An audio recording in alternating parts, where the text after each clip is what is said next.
So students, good morning to all of you. Let's start the next concept, next problem. Okay. तर last time आपण number of masses, number of पार्टिकलच्या जर position दिलेले असेल तर moment of inertia about X axis, Y axis आणि Z axis कसं calculate करायचं ते बघितलेलं होतं. ओके. त्याचा एक सिंपल क्वेश्चन बघूया. Question is like this: 3 masses are of 2 kg, 5 kg and 1 kg. Okay. There are 3 masses. Masses जे आहे ते किती डिस्टन्सला आहे, मासेस किती आहेत 2, 5 and 1 kg चे आहेत. 2 kg, 5 kg and third mass is of 1 kg. These are the 3 masses and their respective positions are given. Positions are 0, 1, 0. This is the position of the first particle. Position of the second particle is 0, 1, 1. And position of third particle is 1, 1 and 1. Find the moment of inertia about x, y and z axis. Okay. So moment of inertia about x axis calculate करायचा आहे. Moment of inertia about y axis calculate करायचा आहे. त्याच्यानंतर moment of inertia about z axis calculate करायचा आहे. तर moment of inertia about x axis म्हणजे काय ना बघा, फर्स्ट मास m1. आता x axis भोवती मोमेंट ऑफ इनर्शिया कॅल्क्युलेट करायचा असेल तर x कोऑर्डिनेट सोडायचा आणि y आणि z कोऑर्डिनेट फक्त घ्यायचा. त्याच्यामुळे y1 square plus z1 square plus m2 into y2 square plus z2 square plus m3 into y3 square plus z3 square असा फॉर्म्युला येणार आहे.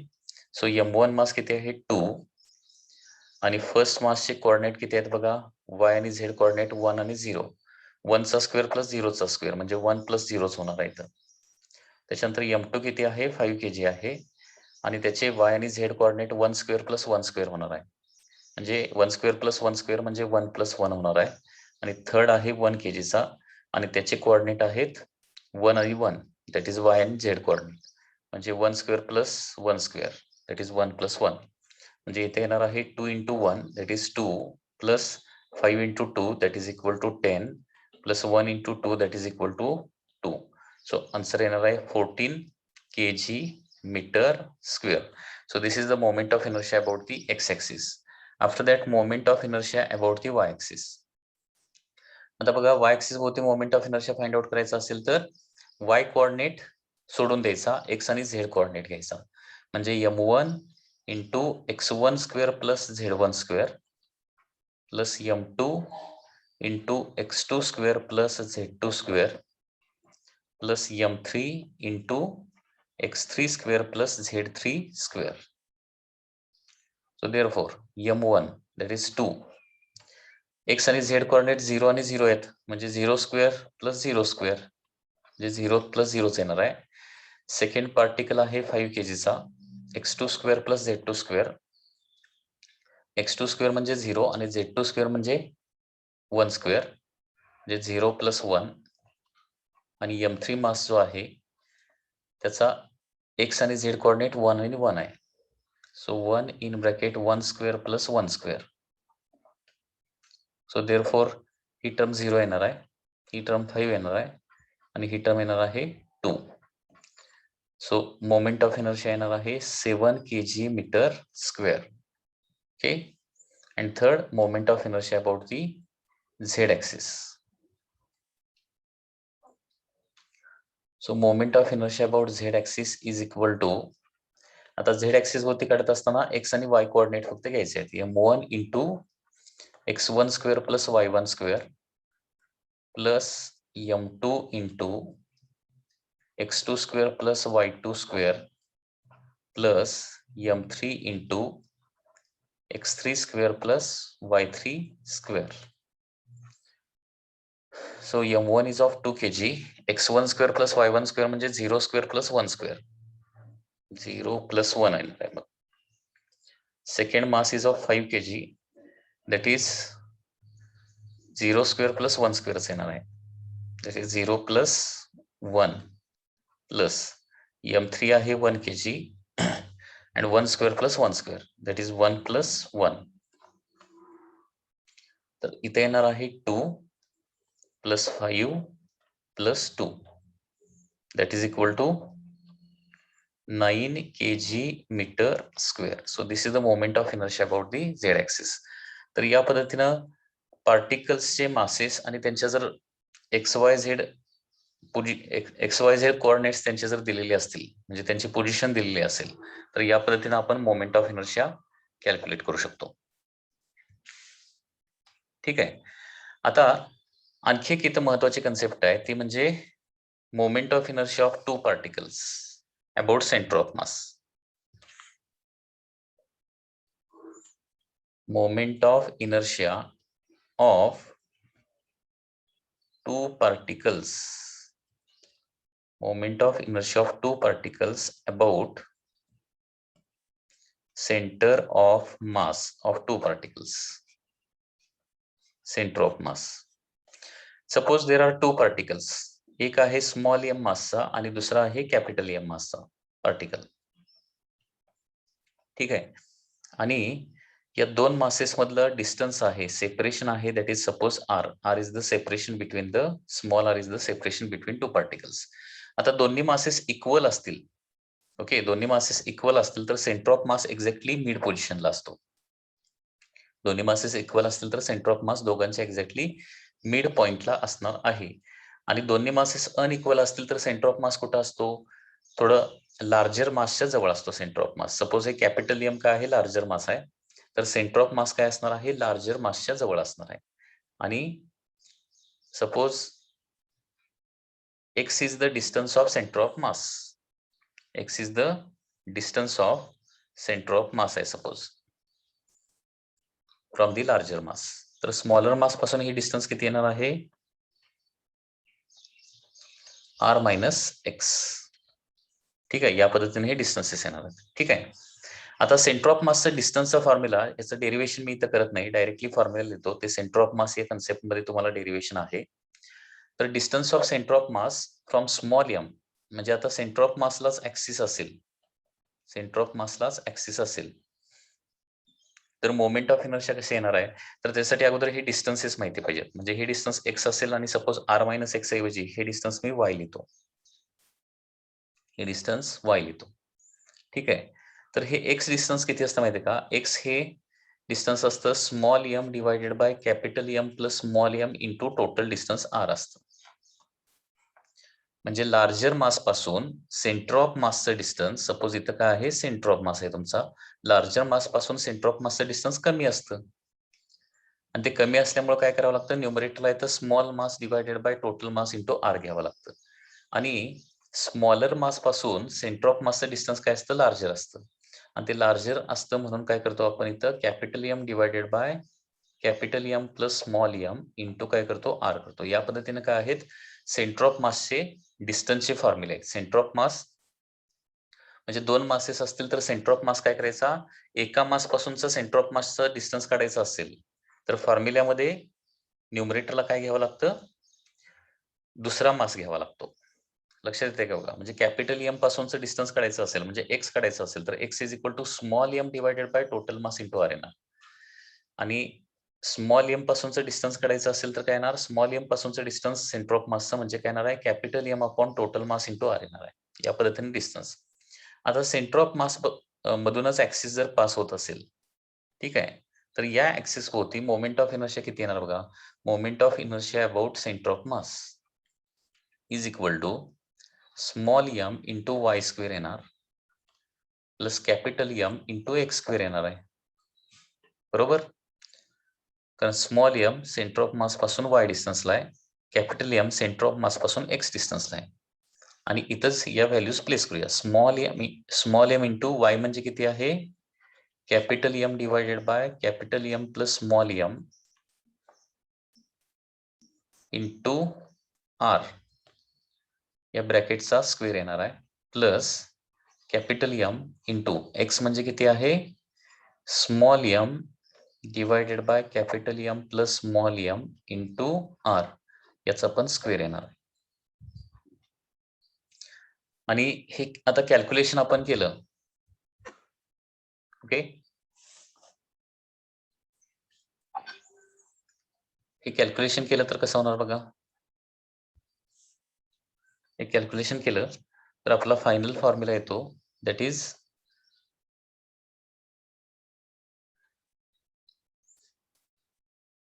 फायनल फॉर्म्युला येणार आहे that is m into capital M divided by capital M plus small m into r square. Okay, या पद्धतीने हा formula येणार आहे, लक्षात घ्या. Small m into capital M divided by capital M plus small m into r square.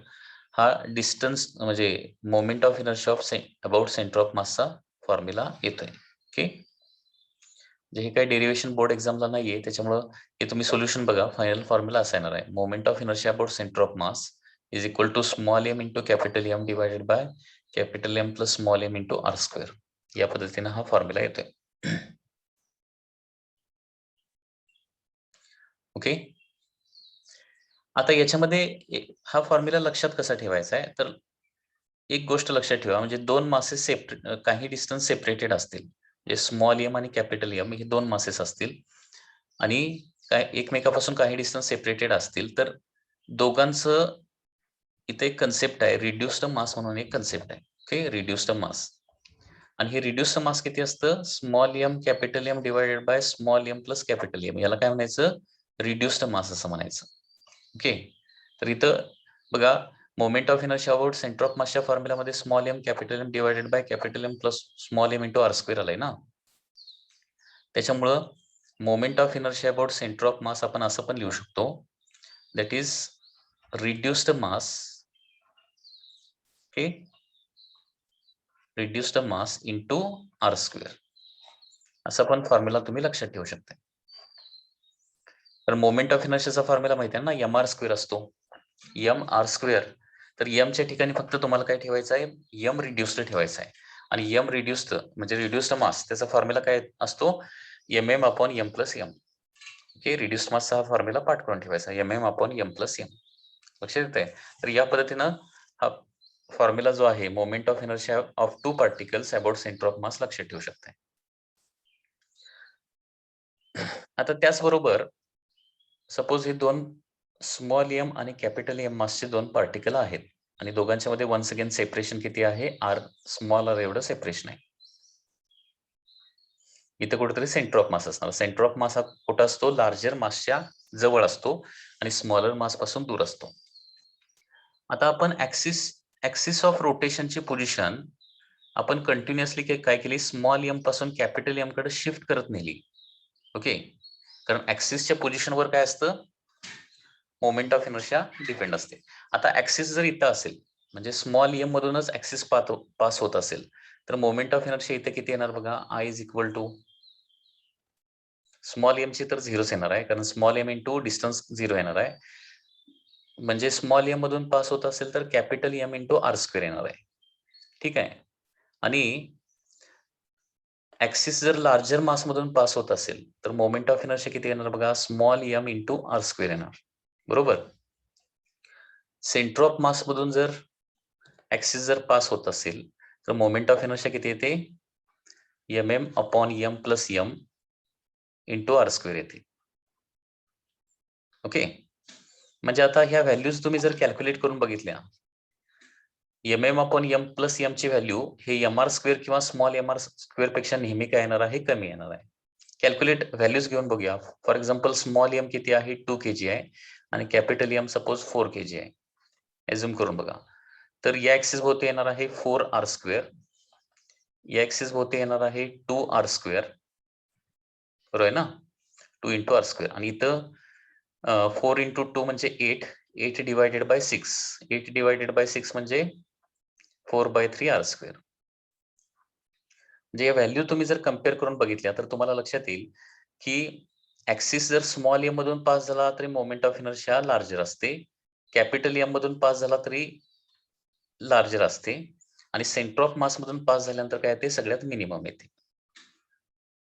Okay, आणि त्याच्यामुळे याचा जर ग्राफ काढला तर ग्राफ या पद्धतीने येणार आहे, moment of inertia with respect to डिस्टन्सचा graph. Moment of inertia with respect to डिस्टन्सचा ग्राफ. हा जो ग्राफ येणार आहे या पद्धतीने येणार. Moment of inertia with respect to डिस्टन्सचा ग्राफ कसा येणार?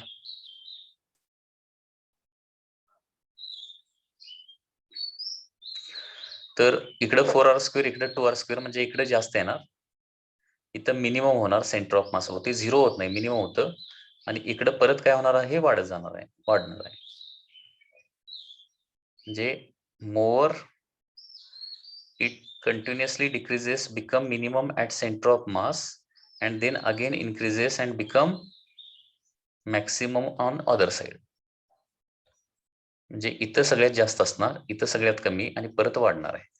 म्हणजे याचा मीनिंग तुम्ही लक्षात ठेवा की y ऍक्सिस वर काय आहे? मोमेंट ऑफ इनर्शिया आणि x ऍक्सिस वर काय आहे? डिस्टन्स आहे.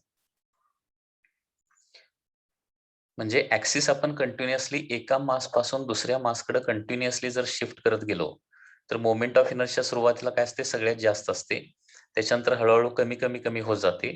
सेंटर ऑफ मास मधून ऍक्सिस ज्यावेळी पास होतो त्यावेळी मोमेंट ऑफ इनर्शिया सगळ्यात कमी येते आणि तिथून पुढे जाताना मोमेंट ऑफ इनर्शिया काय होते? परत वाढत वाढत वाढत जाते. ओके. आणि परत पुन्हा एकदा काय होते? एका मॅक्सिमम व्हॅल्यूला रीच होते. म्हणजे नेहमी एक गोष्ट इथं लक्षात ठेवायची आहे की moment of inertia he centre of mass मधून पास होणाऱ्या ऍक्सिस भोवती मिनिमम असते नेहमी, कुठल्याही केसमध्ये. त्याच्यामुळे ही नोट तुम्ही इथं लिहून ठेवू शकताय. नोट म्हणजे 2 पार्टिकल असू देत, नाही तर अनेक पार्टिकल असू दे. हे 2 पार्टिकल साठी आपण स्टडी केलं. पण 2 पेक्षा जास्त पार्टिकल जरी असले तरी तिथं देखील हेच होणार आहे. ओके. काय होतं? Moment of inertia about moment of inertia about axis passing through center of mass, passing through center of mass is always minimum, always minimum. Moment of inertia about axis passing through center of mass is always minimum. म्हणजे centre of mass मधून pass होणाऱ्या axis होती moment of inertia काय असते? नेहमी सगळ्यात कमी असते.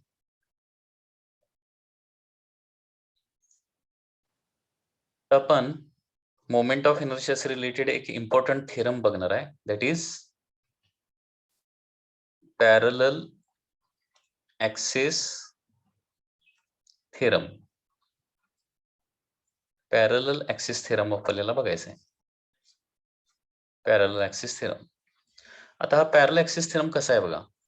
सपोज अशा प्रकारे एक बॉडी आहे. ओके. आणि या बॉडीचा कुठेतरी सेंटर ऑफ मास आहे.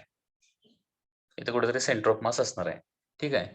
आणि आपल्याला सेंटर ऑफ मास मधून पास होणाऱ्या ऍक्सिस भोवतीची मोमेंट ऑफ इनर्शिया सपोज आपल्याला माहिती आहे. हा सपोज काय आहे? सेंटर ऑफ मास आहे. आणि सेंटर ऑफ मास मधून पास होणाऱ्या ऍक्सिस भोवतीची मोमेंट ऑफ इनर्शिया सपोज किती आहे? IC आहे. आणि बाहेरचा कुठलाही एक ऍक्सिस आहे. Okay. Which is parallel to axis passing through centre of mass. हा एक बाहेरचा ऍक्सिस आहे. आणि हा ऍक्सिस आणि सेंटर ऑफ मास मधून पास होणारा ऍक्सिस जे आहे ते एकमेकाला पॅरल आहेत. म्हणून काय म्हटलेलं आहे इथं? पॅरलल ऍक्सिस थेरम असं म्हटलेलं आहे. लक्षात घ्या. ओके. आणि या बाहेरच्या ऍक्सिस भोवती moment of inertia suppose IO आहे. आणि या 2 पॅरलल ऍक्सिस मधलं डिस्टन्स सपोज किती आहे? h एवढा आहे. h. 2 पॅरलल ऍक्सिस मधलं डिस्टन्स h आहे. तर पॅरलल ऍक्सिस थेरम काय सांगतो की moment of inertia about this outside axis is equal to moment of inertia about the axis passing through center of mass plus बॉडीचा मास suppose m असेल plus m into h square असणार आहे. h म्हणजे काय? Perpendicular distance between 2 parallel axis. म्हणजे parallel axis थेरमचा वापर कशासाठी करायचा? एका ऍक्सिस भोवती मोमेंट ऑफ इनर्शिया माहिती आहे आणि त्याला पॅरलल असणाऱ्या दुसऱ्या ऍक्सिस भोवती मोमेंट ऑफ इनर्शिया काढायची असेल तर त्याच्यासाठी काय करतो आपण? पॅरलल ऍक्सिस थेरम यूज करतो. लक्षात आलं का बघा. म्हणजे सेंटर याच्यामध्ये काय पॅरलल ऍक्सिस थेरम वापरण्यासाठी सगळ्यात महत्त्वाची गोष्ट काय आहे? सेंटर ऑफ मास मधून पास होणाऱ्या ऍक्सिस भोवती MI आपल्याला माहिती आहे आणि त्याला पॅरलल असणाऱ्या बाहेरच्या ऍक्सिस भोवतीची MI काढायची असेल तर आपण पॅरलल ऍक्सिस थेरम वापरतो.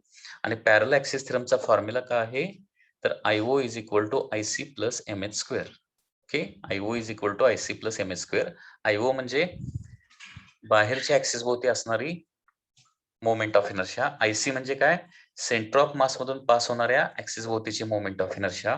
एम म्हणजे मास ऑफ दॅट बॉडी आणि एच म्हणजे काय? त्या दोन ऍक्सिस मधलं परपेंडिक्युलर डिस्टन्स. तर यालाच काय म्हणतो आपण? पॅरलल ऍक्सिस थेरम असं म्हणतो आपण. Parallel axis theorem. ठीक आहे. आता या पॅरलल ऍक्सिस थेरमचं स्टेटमेंट कसं येणार बघा. स्टेटमेंट आता या फॉर्म्युलावरूनच तुम्हाला स्टेटमेंट तयार करावं लागेल. म्हणजे moment of inertia about an axis. IO म्हणजे काय म्हणणार आपण? Moment of inertia about an axis is equal to काय असणार? या दोन गोष्टीची सम आहे ना, म्हणून सम ऑफ पहिलं आयसी येणार. Sum of moment of inertia about parallel axis passing through centre of mass and product of mass of the body and square of perpendicular distance between parallel axis. म्हणजे statement कसं लिहितोय बघा. हे statement board exam साठी खूप important आहे. या अनेक वेळा हे स्टेटमेंट आणि या थेरमचं प्रूफ देखील विचारलं जातं. बघा, moment of inertia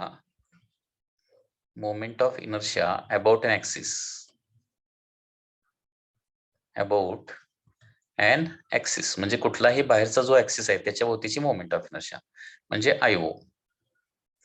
moment of inertia about an axis in bracket पाहिजे तर आयओ लिहितो. Moment of inertia about an axis in bracket IO is equal to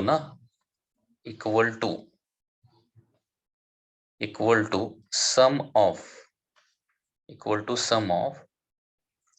moment of inertia about equal to sum, या दोन गोष्टीची sum आहे. त्याच्यामुळे sum of moment of inertia about काय येणार आहे? Parallel axis passing through centre of mass, parallel axis passing through centre of mass, COM, passing through centre of mass and passing through centre of मास त्याला काय म्हणणार आपण? IC म्हणणार. In bracket IC and पुढे काय आहे? एम आणि H चं मल्टिप्लिकेशन आहे. एम आणि एच स्क्वेअरचं मल्टिप्लिकेशन. आणि त्याच्यामुळे काय लिहिणार आहे? मल्टिप्लिकेशन म्हणजे काय? प्रोडक्ट ऑफ काय? मास ऑफ बॉडी त्याला काय म्हणणार आपण? Capital M. And mass of body capital M and square of perpendicular distance.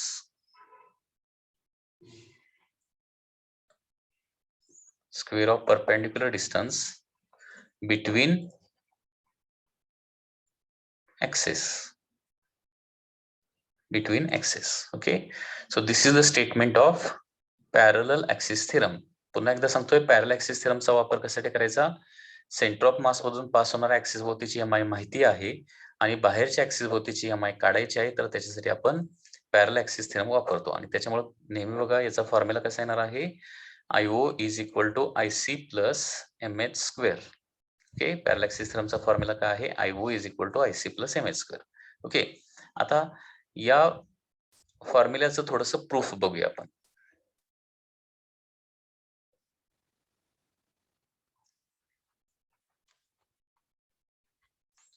आता बघूया proof of parallel axis theorem.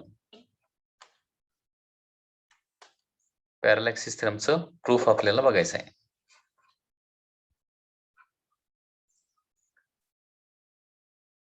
बघा, सपोज अशा प्रकारे एक बॉडी आहे कुठल्याही शेपची. इथं सेंटर ऑफ मास आहे. फॉर एक्झाम्पल सेंटर ऑफ मास.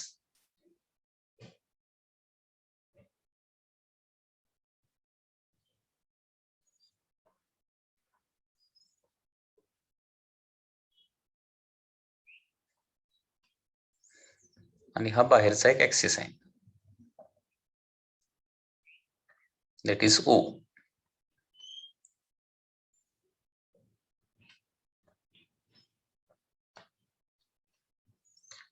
या ऍक्सिस भोवतीची मोमेंट ऑफ इनर्शिया IO आहे. आणि सेंटर ऑफ मास मधून पास होणाऱ्या ऍक्सिस भोवतीची मोमेंट ऑफ इनर्शिया सपोज किती आहे, आयसी आहे. ठीक आहे. आता moment of inertia of homogeneous बॉडीची कन्सेप्ट आपण बघितलेली आहे. होमोजिनियस बॉडीची मोमेंट ऑफ इनर्शिया आपल्याला कॅल्क्युलेट करायचं असेल तर काय करतो आपण, एक small element of mass DM consider करणार आहे. तर this is a very small element of mass DM which is at position P. P या पोझिशनला हा एक मास आहे. ठीक आहे. आता हे काय करणार आहे, मी सगळं जॉईन करणार आहे. सीपी जॉईन करतो, ओपी देखील जॉईन करतो. ओसी म्हणजे काय होणार, त्या दोन पॅरल ऍक्सिस मधलं परपेंडिक्युलर डिस्टन्स ओसी, म्हणजे हे एच असणार आहे. आणि त्याचबरोबर ओसी एक्सटेंड करून पी पॉइंट मधून काय करतो, इथं परपेंडिक्युलर ड्रॉ करतो. परपेंडिक्युलर ड्रॉ करणार आहे. ती परपेंडिक्युलर काय असेल, डी असेल. तर या पद्धतीने हे पॉइंट्स आहेत. This is point O, this is point C, this is point D and this is point P. Okay. तर सुरुवातीला मोमेंट ऑफ इनर्शिया अबाउट, म्हणजे आयसी आणि आयओ ची अगोदर व्हॅल्यू काढूया. बघा डेरिवेशन कसं येणार आहे. Consider a homogeneous body,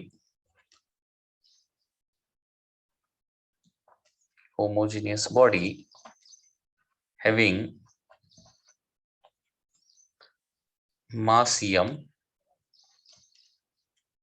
and center of mass at point C. C या पॉइंटला काय आहे, त्याचा सेंटर ऑफ मास आहे. ठीक आहे.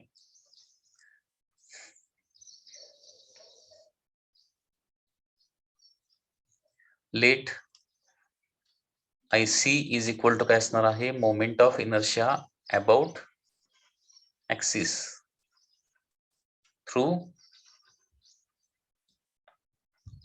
Centre of mass. ओके. आणि IO म्हणजे काय आहे, moment of inertia about an axis through point O. O point मधून पास होणाऱ्या ऍक्सिस भोवतीची मोमेंट ऑफ इनर्शिया IO आहे. ओके. अँड H इज काय असणार आहे, परपेंडिक्युलर डिस्टन्स बिटवीन ऍक्सिस.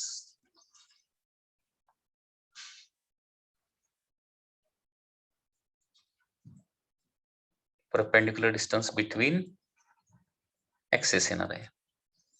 ठीक आहे. आता काय करायचं आहे, consider A very small element of mass.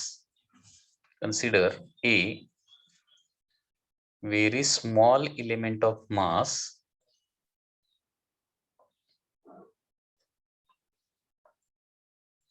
consider a very small element of mass dm.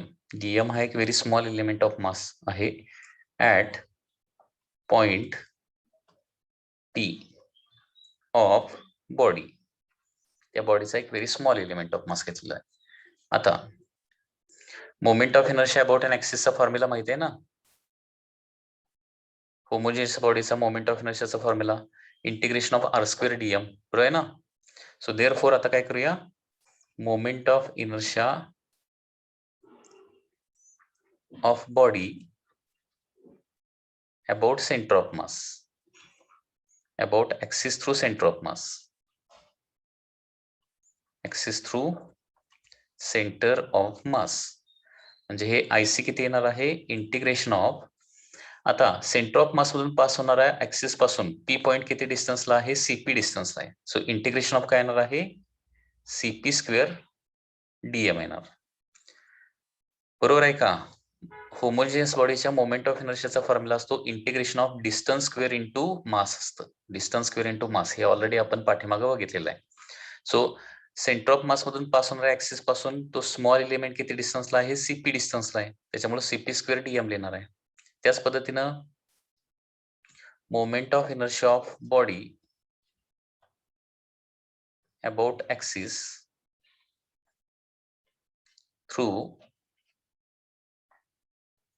Point O, त्याला काय म्हणणार आपण, IO is equal to integration of काय येणार आहे, ओपी स्क्वेअर डीएम येणार. ओपी स्क्वेअर डीएम, कारण ओ पॉइंट पासून त्या स्मॉल एलिमेंटचं मास किती आहे, डीएम आहे. Okay, so integration of CP square DM, integration of OP square DM झालेलं आहे. So suppose this is number 1, this is number 2 झालं. आता याच्यानंतर काय करायचं आहे बघा, 2 वेळा पायथागोरस थेरम वापरायचे, कारण इथे 2 राईट अँगल ट्रायंगल आहेत. ओके, आता अगोदर सुरुवातीला छोटा राईट अँगल ट्रायंगल घेतो. इन ट्रायंगल सीपीडी, सीपीडी या ट्रायंगल मध्ये काय होणार आहे, अँगल डी जो आहे तो काय आहे, 90 डिग्री आहे. अँगल डी 90 डिग्री आहे. अँड देअरफॉर काय होणार आहे, CP square is equal to CD square plus PD square येणार आहे. CD square plus PD square. This is number 3.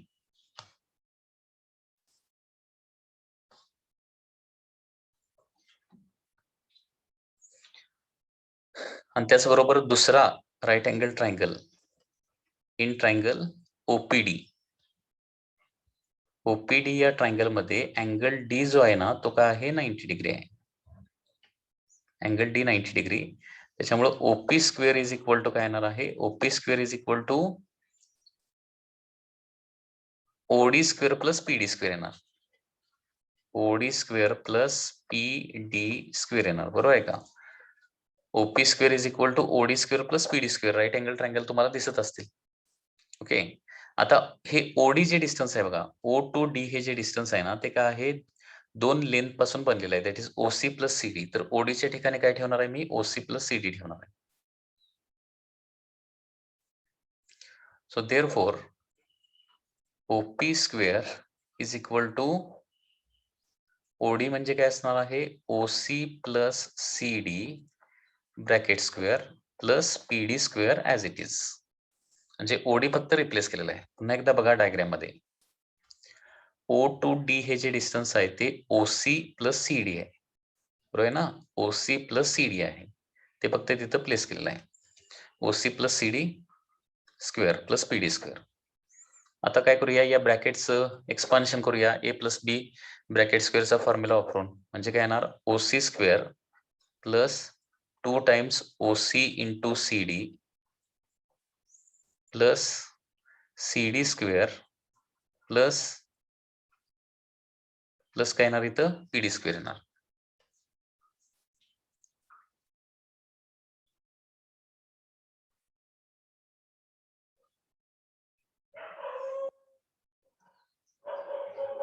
CD square plus PD square येणार. Suppose this is equation number 4. म्हणजे तिथं फक्त एक्सपान्शन आपण केलेलं आहे. सो देअरफॉर काय होणार बघा, फ्रॉम इक्वेशन 3 and 4 काय येणार, फ्रॉम इक्वेशन 3 and 4. इक्वेशन 3 आणि 4 मध्ये बघा, 3 मध्ये CD square plus PD square म्हणजे सीपी स्क्वेअर आहे, आणि इथं पण CD square plus PD square आहे. ओके, ते सीडी स्क्वेअर प्लस पीडी स्क्वेअरच्या ठिकाणी सीपी स्क्वेअर प्लेस करतो. त्याच्यामुळे OP square is equal to काय येणार आहे, OC square plus 2 OC CD plus काय येणार आहे,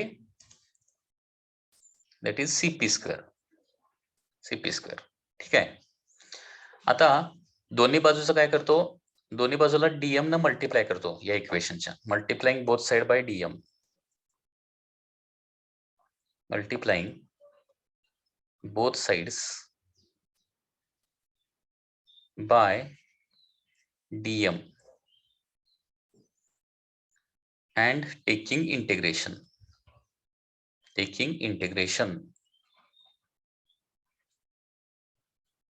म्हणजे दोन्ही साइडला काय करायचं, डीएम न मल्टिप्लाय करायचं आणि त्याचबरोबर इंटिग्रेशन घ्यायचं आहे. म्हणजे इंटिग्रेशन ऑफ काय येणार आहे, OP square dm is equal to integration of OC square dm plus integration of 2 OC CD dm plus integration of CP square dm. म्हणजे काय केलेलं आहे, वरचं जे इक्वेशन आलेलं आहे त्याच्यामध्ये काय केलेलं आहे, सगळ्या टर्मला डीएम न मल्टिप्लाय केल्याने इंटिग्रेशन घेतलेलं आहे.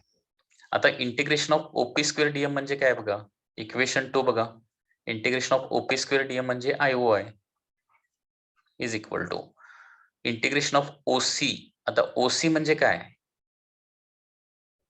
ओसी डिस्टन्स म्हणजे कुठला डिस्टन्स आहे बघा, ओ टू सी डिस्टन्स म्हणजे हे एच डिस्टन्स आहे.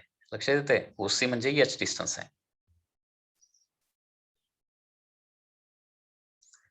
So integration of H square dm लिहिणार प्लस इंटिग्रेशन ऑफ 2 पुन्हा एकदा ओसी म्हणजे H C D into dm as it is plus integration of CP square. Equation 1 जर तुम्ही बघितलं तर integration of CP square dm म्हणजे काय आहे, आयसी आहे.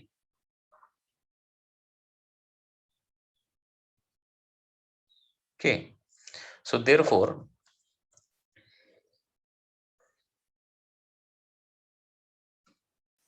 काय होणार बघा, आयओ इज इक्वल टू, आता हे एच म्हणजे दोन ऍक्सिस मधलं डिस्टन्स हे कॉन्स्टंट असतं आणि इंटिग्रेशनच्या रूलनुसार कॉन्स्टंटला बाहेर काढायचं. So IO is equal to H square integration of dm plus 2h हा देखील कॉन्स्टंट आहे, इंटिग्रेशनच्या बाहेर येईल, integration of C D dm plus IC. आता बघा इथं दोन महत्वाच्या गोष्टी आहेत. इंटिग्रेशन ऑफ डीएम म्हणजे सगळ्या छोट्या छोट्या एलिमेंटच्या मासची जर सम केली, इंटिग्रेशन म्हणजे थोडक्यात समेशन असतं, सम असतं. सगळ्या छोट्या छोट्या मासची सम केली तर काय येतं आपल्याला, टोटल मास येतं. काय येतं, it is the total mass.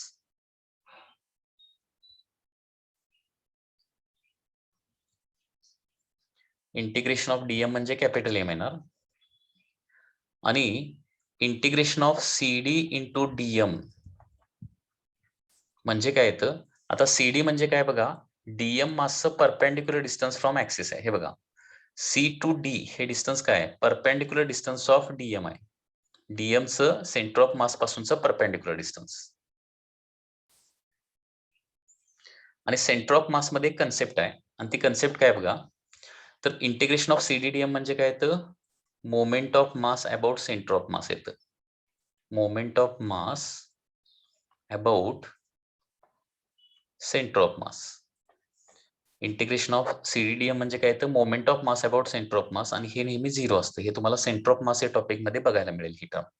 Okay, 0. And therefore finally formula काय होणार बघा, IO is equal to H square into integration of DM म्हणजे एम झालं प्लस दुसरी टर्म इंटिग्रेशन ऑफ सीडीडीएम 0 झाल्यामुळे ही सेकंड टर्म सगळे 0 होणार प्लस काय होणार आहे, आयसी होणार आहे.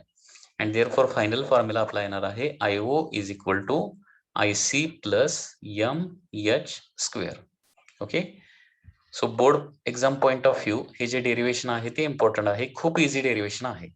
ओके, हे डेरिवेशन काय करा तुम्ही रिपीटेडली 1-2 वेळा तुम्ही जर YouTube वर बघितलं तर तुम्हाला हे इझी जाईल. ठीक आहे, तर सर्वांनी काय करायचं आहे, हे लेक्चर रिपीट बघायचं आहे आणि याच्या नोट्स व्यवस्थित काढायच्या आहेत.